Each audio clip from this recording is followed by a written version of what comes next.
Well, see, we need to keep our eyes open for different things like businesses. If we see people lingering around businesses late at night, trying to breaking and entering, there's so much of that going on right now. And, just good little tips that we need to watch out for. Give us some good tips as the community. No, just like I guess probably the home invasions is probably the thing that's on most people's mind now because just the environment that we live in, especially if you live out in a community. Um, different things that you can do just to basically the thing that deters a lot is a big dog. Mm-hmm. People have a big dog because you have people that come in and just say, hey, we want to spray your driveway, we want to do your roof, we want to trim your, a lot of times they're looking around, well, what to see to come back later and get, Right. From you. You have to be careful not to let people, around your place, especially if you live in a rural area. Right. And just be able to protect yourself. That's, the Second Amendment, which I am a very big supporter of, and people being able to protect themselves.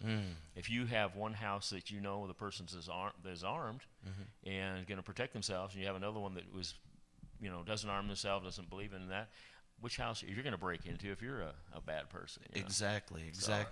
And I tell you, there's so much going on in our communities nowadays. Like James said earlier, things have just changed dramatically.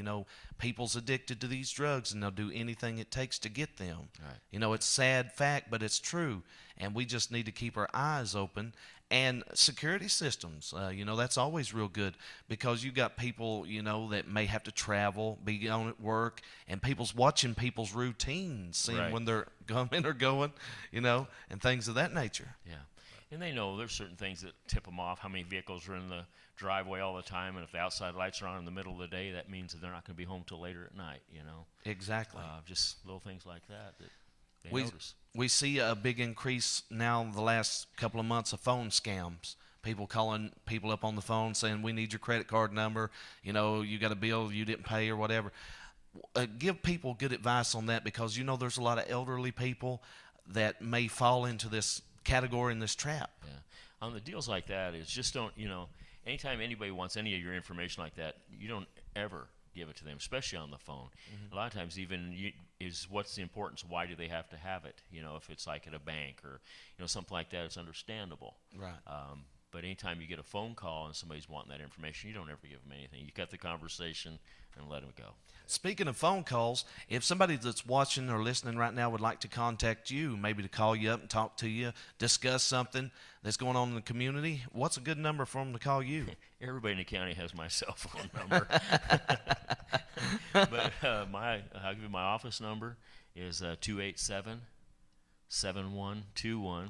121. And my cell phone number, how about that? How many sheriffs give their cell phone number out? But you never know when that cell phone rings, though. Right. A lot of times the stuff that is, I'm like, man, I'm busy, But a lot of times you just sit and listen to people, you don't really know what that opportunity brings. Okay. And that is, yeah, well, Right. Listen to this program. and I don't want to be known as I was just too busy to talk, Exactly. But it's 493 493 5717. 5717. James, I know you do a lot with Cowboy Up and a lot of things in the community. You get a lot of singings together. What are ways that you're helping the sheriff's department like that? Well, the only thing I can do right now is to stand behind them. That's exactly right. And I got to get back going to Cowboy Up, young and still so young. And Right. I'll tell you what, that place has really growed up there. And I think the last time I was up there, there was over 100 people. Yeah, I think you're closer to 150. And that's not only just in Jackson County. They come from all over the county. So everyone is welcome. It is. I don't care where you're from. You can be from Berea, Richmond, Lexington. They come from Al Corbin, I think, also. Yeah, they do. And they come there. Right. They have a good time. They have eat food, plenty of drink stuff, and They feed well.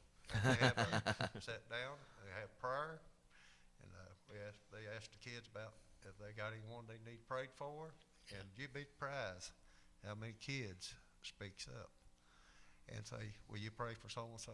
Right. This needs prayed for." And I tell you what, it's just touching. It is to me to see the young people like it, and that's because of the people that's involved.